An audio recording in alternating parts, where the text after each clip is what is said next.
Morning, thank you, Netu. Today I'm going to be talking about Nissens and partial fundoplications for GERD. This is more of an overview of some of the surgical therapies that we use for GERD. So gastroesophageal reflux disease affects a large number of Americans. Medical therapy has changed drastically in the last 30 years, especially with proton pump inhibitors and H2 blockers. But many patients will present for additional therapy after they've failed medical therapy, and now they're actually seeking some alternatives to proton pump inhibitors. Over the last few years, you might have seen some of these articles, some of which have been very widely publicized, that have made patients consider alternatives to long-term or lifelong proton pump inhibitor therapy. This is an article that talked about increases in myocardial infarction, and these are in notable journals. This one reviewed coronary artery disease for patients on Plavix and having greater risks of adverse cardiovascular events while on a PPI. This is one from JAMA Internal Medicine that reviewed several articles that found associations with chronic kidney disease, acute kidney disease, Clostridium difficile, all going back several years. And then JAMA Neurology, I've gotten a few questions about whether it causes dementia. And then this one my mother-in-law called me about. This was a large, very popularized study through a database of over 100,000 patients that associated a risk of death among patients who are using proton pump inhibitors. Now, as to the validity of these studies, I'm not certain, but nonetheless, patients are seeing this, and this is why they might be coming to you to ask you about anti-reflux procedures so that they can get off of proton pump inhibitors. So I think the first important point to talk about is establishing reflux.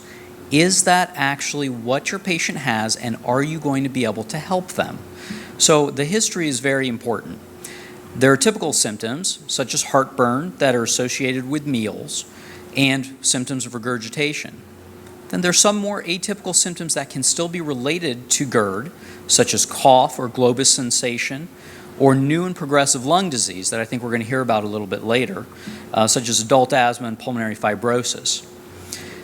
I think it's important to have a lot of caution when there are unusual symptoms in your patients, such as pain, nausea, vomiting, and bloating, because a lot of talking about surgical therapy is managing the expectations of what you can and can't help. There's some functional studies that you can do that can be helpful in determining whether your patient has reflux, such as pH monitoring, which will give you a Demeester score that measures the number of acidic events. There's also a patient diary that can give you a symptom index, and that correlates symptoms with reflux episodes so that you can truly determine if the reflux is causing their problems. Now, one word of caution, we have a standard of stopping their antacid medications before doing pH monitoring. Oftentimes, when done at an outside place, if they don't have that standard, patients can come to you with essentially normal testing, but if you ask them, did you stop your antacids before doing the test, occasionally they'll say no, they were not required to do that. So I think it's really critical that you get that information from your patient. And then impedance testing, which looks at all reflux episodes. Endoscopically, there are criteria where you can establish reflux. They're not necessary, but they are sometimes sufficient to establish reflux, such as seeing a lot of mucosal breaks with typical symptoms, having metaplasia, having a peptic stricture without findings of malignancy on biopsy. But remember, the absence of endoscopic changes does not rule out reflux. Some radiographic studies that can be helpful include barium esophagograms as an adjunct to other functional studies for reflux.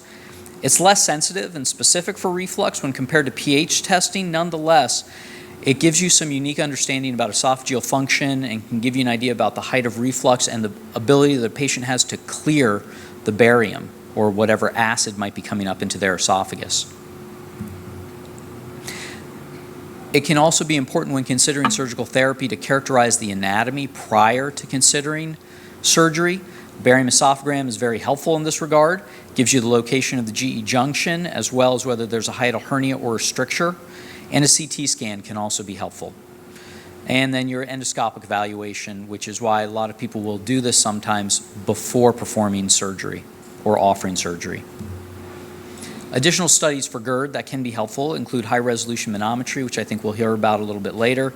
While this doesn't establish reflux, it rules out some other important diseases such as achalasia, and it can help you with your surgical planning at times if there's some dysmotility. It can also help you to understand what their symptoms may or may not be after a fundoplication. For example, if they have some findings of abnormal motility that might be responsible for a component of their symptoms. Gastric emptying studies and impedance can also be helpful in some more complex patients. So a little bit about some fundoplications. Fundoplications were first described in the 1950s, and then several variations on the original technique described by Nissen came about in the 1960s. Some of the more popular ones that I'll briefly go over. First one shown in Marseille in 1962 by Dhupar, then the toupee in Paris in 1963, and then a variation on the Nissen developed by both Rossetti and Nissen came out in the later 60s. The first laparoscopic Nissens were described in the 1990s. So what are some of the common fundamentals to most fundoplication procedures? Well, the first is having sufficient intra-abdominal esophagus, and I think a good general guideline would be 2.5 centimeters. Mobilization of the fundus for a good tension-free wrap, and we tend to demonstrate this with the shoe shine maneuver, which I think will be shown in some of the future talks. It's not true for all of the descriptions of fundoplications, which I'll talk about with the Rossetti Nissen, and a tension-free hiatal closure. I think these are general concepts that apply to all fundoplications. Now, the Nissen fundoplication is the most common fundoplication that's performed. It's a 360-degree wrap, which is shown here in this picture, which is a posterior wrap that goes at the GE junction. Now, there are some common mistakes or difficulties that can be found with fundoplications. And sometimes these are unfortunately found on the redo procedures that are done when they might not be successful. The first panel shows a twisted fundoplication. So if you look at this first one, you could see in blue is the posterior portion of the stomach that's wrapped around the esophagus. However, what you see in this first panel is that it's been twisted around, and that is a common mistake. Another might be that it's done too tightly, and this can be for inadequate mobilization or when the stitches are sometimes placed in the wrong areas. That's shown in, here we go, in this panel. Sometimes you can have what they call it slipped, which might just be a matter of not being placed at the GE junction but being placed on the stomach.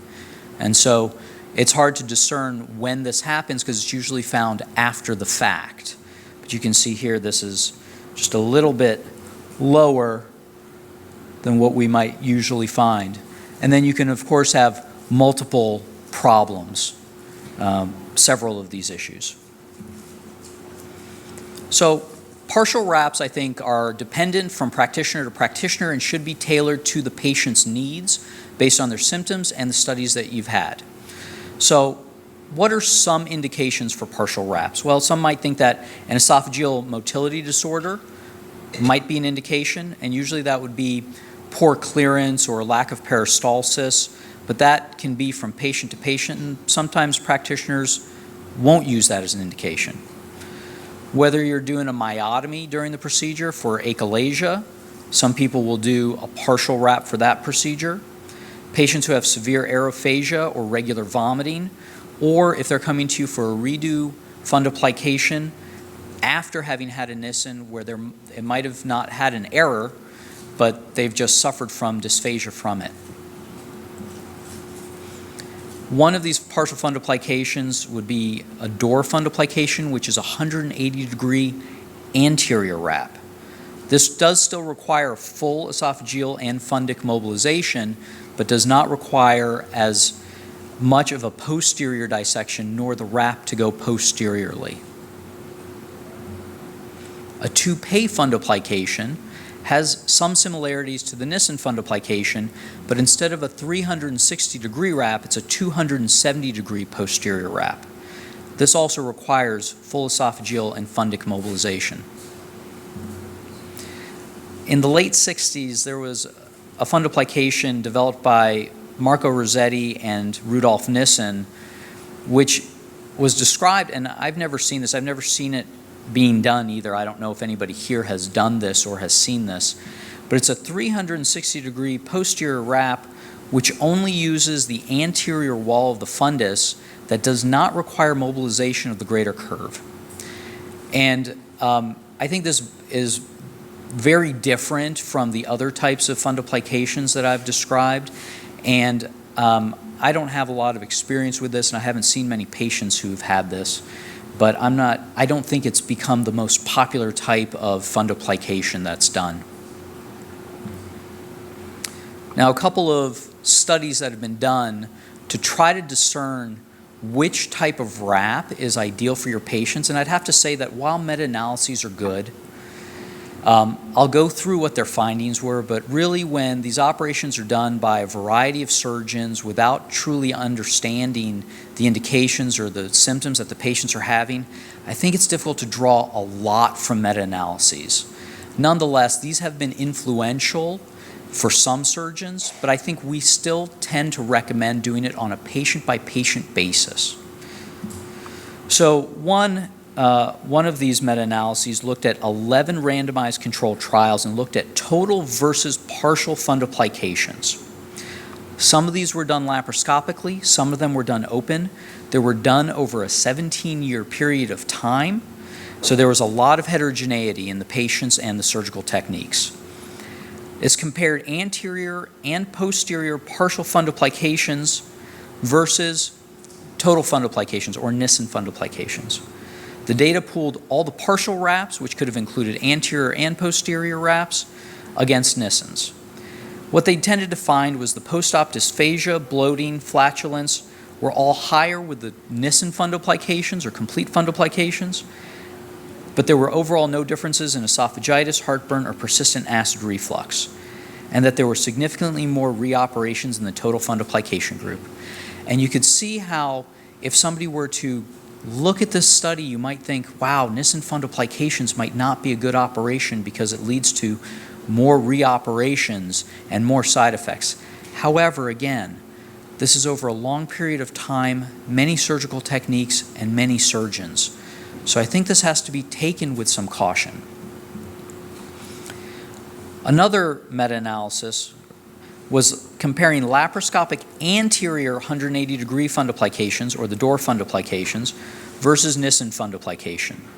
And this looked at 5 randomized controlled trials, so a slightly smaller group of data that excluded anterior fundoplications of 90 degrees, which I'm not sure what a 90-degree anterior fundoplication is for. I'm not sure if that's an anti-reflux procedure. But it looked at 180-degree versus Nissens. All of them were done in the laparoscopic era, and they looked at 5-year outcomes that were available for 94% of the patients in this series. So they found a prevalence of severity of dysphagia to be significantly lower in the anterior fundoplications, and flatulence and inability to relieve bloating to be less with anterior fundoplications, without much difference in heartburn or use of PPIs, no difference in reoperation or dilation rates, and no difference in patient satisfaction. And again, this might lead you to think, wow, the Nissen fundoplications might not be a great operation. Everybody should do door fundoplications. I think this did have a lot of influence on surgeons.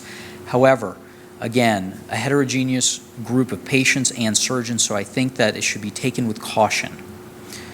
Another one that looked at anterior versus posterior fundoplications, which was 7 randomized controlled trials with anterior versus partial posterior fundoplications that were done laparoscopically that looked at greater than 2-year outcomes. They found 2 times the heartburn rate for partial anterior versus posterior fundoplications, more PPI use for the anterior fundoplications, with similar dysphagia and bloating, and a higher reoperation rate in the anterior group. So this contradicts a lot of the previous data, but shows how heterogeneous the patients can be and how the surgeons can make a difference in what the outcomes are.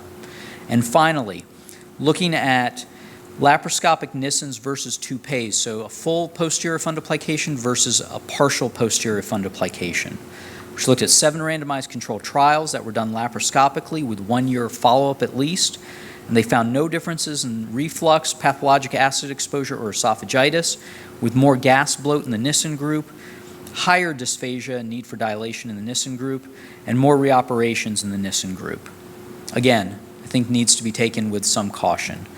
But overall, I think you can find a variety of outcomes, and I think that for partial fundoplications, with this data, the toupees tended to fare better than the doors. There was less gas bloat, dysphagia, and flatulence with partial wraps compared to Nissens, but again, I think these things can be surgeon dependent and dependent on the needs of your patient. And then there was a lower reoperation dilation rate with toupees compared with Nissens, with no findings of difference in reflux control with toupees compared to Nissens. But again, this is looking at data from a long period of time with multiple surgeons. And so I think the fundoplications have evolved significantly in the last 60 years, where there are some side effects from Nissen fundoplications that have allowed several options for partial wraps. But I think the optimal wrap remains controversial, but should be tailored to your patient and the factors for which they're coming to you, whether they have dysmotility, respiratory symptoms. And I don't think that there's one procedure for every patient. Thank you very much.